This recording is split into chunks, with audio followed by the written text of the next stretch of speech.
Hello guys, in today's video I'm going to show you how to fix Fortnite black screen problem. It's easy. If you want to fix it, all you have to do first just click here and now click type here background apps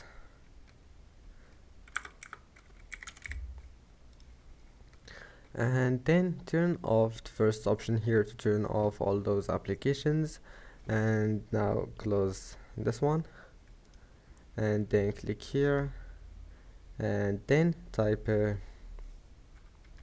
after that type here device manager and then go to display adapters and right click and update all the drivers that you will find here,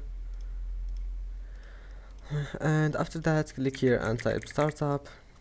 Now turn off all the applications that you don't want it to start when you start your PC, like Spotify and stuff like that, and then restart your PC, and after starting your PC you will find that your problem is fixed.